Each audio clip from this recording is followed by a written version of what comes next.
انسان نقال ہے، نقل کرنے والا ہے، اس لیے محبوب کبریا خاتم الانبیاء سرکار دو عالم صلی اللہ علیہ وسلم کو بھیجا کہ تم نے نقل کرنی ہے تو بہترین نقل کرنے کے لیے آپ کے پاس بہترین مثال ہونی چاہیے، بہترین نمونہ ہونا چاہیے، وہ محبوب کبریا خاتم الانبیاء سرکار دو عالم صلی اللہ علیہ وسلم کی ذات اقدس جیسا ہے۔ اب تمہیں اپنی زبان سے اظہار نہیں کرنا پڑے گا ہم حضور کے سچے امتی ہیں، ہم حضور کے سچے غلام ہیں، تمہارا سر سے لے کر پاؤں تک ہر عمل بتائے گا یہ واقعتاً اللہ کے محبوب کا سچا غلام اور امتی ہے، یہ بتائے گا۔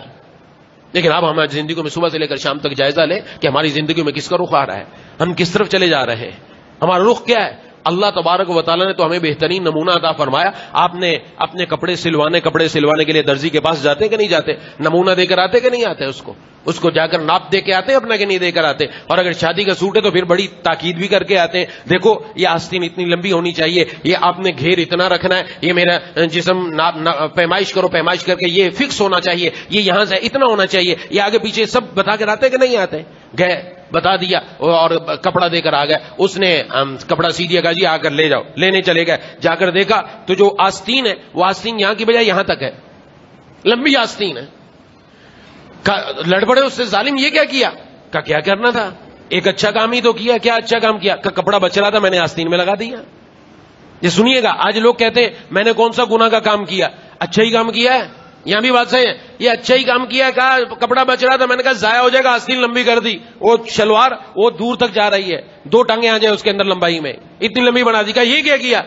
کہ یہ کپڑا بچ رہا تھا اس لیے۔ اب لڑائی شروع ہو گئی، لوگ جمع ہو گئے، کیا ہوا؟ کہ میں اس کو ناپ دے کر گیا، پیمائش دے کر گیا، ساری چیز بتا کر گیا، اس کے باوجود اس نے ایسا کیا، مجھے یہ قبول نہیں۔ ہاں لوگ بھی آپ کی طرفداری کریں گے، واقعتاً آپ صحیح کہہ رہے ہیں، درزی کو کہیں گے اب تو نیا کپڑا لے کر آ اور اس کا صحیح سوٹ بنا کر دے۔ ہم نے جو ناپ دیا، ہم نے جو اپنی پیمائش دی، اس کے خلاف ہمیں اپنا کپڑا قابل قبول نہیں ہے۔ اللہ نے اپنے محبوب ہمیں دیے، اس محبوب کی زندگی کے خلاف جس کی زندگی ہوگی اللہ کو وہ بھی قابل قبول نہیں ہوگی کہ ہم نے اپنا محبوب دیا تھا۔ کون ہے دنیا میں جو اپنا محبوب دے؟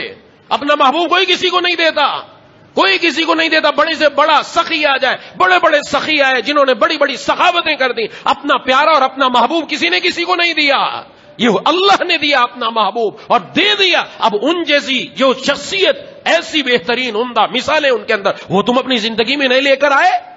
اور اللہ نے خیر تو فرما دیا قرآن کریم میں، قل ان کنتم تحبون اللہ فاتبعونی یحببکم اللہ، کہہ دیجئے اگر تم اللہ تعالیٰ سے محبت کرنا چاہتے ہو اللہ تبارک و تعالیٰ سے تم محبت کرو تو اللہ تم سے محبت کرے، تو اس کا طریقہ کیا ہے؟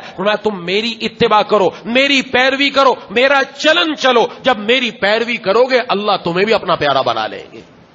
اس لیے میرے مرشد مولا فرمایا کرتے تھے انسان نے نقل کرنی، ہم میں سے ہر ایک آدمی نقل کر رہا ہے، نوجوان طبقہ بھی سوچے، بڑے بھی سوچے، ہر ایک ہم نے جیسا دیکھا ویسے کیا۔ فرمایا آج بہت سارے نوجوان کس کی نقل کر رہے ہیں؟ فنکاروں کی، اداکاروں کی، گلوکاروں کی، اور نہ جانے کن کن کی نقلیں ہو رہی ہیں، اپنی صبح سے شام تک اور شام سے صبح تک، اور اپنے کپڑے اور جو کچھ بھی ہے، پھٹا ہوا کپڑا کسی نے پہننا شروع کر دیا، جینز ایسی ہونی چاہیے کہ جو پھٹی ہوئی ہو، درمیان میں ایک گھٹنے کے اوپر سوراخ ہونا چاہیے اس کے، وہ سوراخ والی پہن لی، وہاں سے گھسی پھسی ہو، وہاں سے رنگ بھی اترا ہوا ہو، ایسے لے کر آؤ، ایسے کپڑے پہننا شروع کر دیے۔ دیکھا دیکھی میرے حضرت فرمایا کرتے تھے کوئی گلوکار کی نقل کرتا ہے، کوئی فنکار کی نقل کرتا ہے، کوئی اداکار کی نقل کرتا ہے، تم سرکار کی نقل کرو صلی اللہ علیہ وسلم۔ اور سرکار کی نقل کیوں کرو؟ اس لیے کہ اللہ نے فرمایا ان کی پیروی کرو۔ حضور صلی اللہ علیہ وسلم اللہ کے محبوب، آپ کے جسم اطہر سے نکلا ہوا ہر عمل اللہ کو محبوب، اور وہ عمل جس کی زندگی میں چلا جاتا ہے اللہ کو وہ بھی پیارا ہو جاتا ہے۔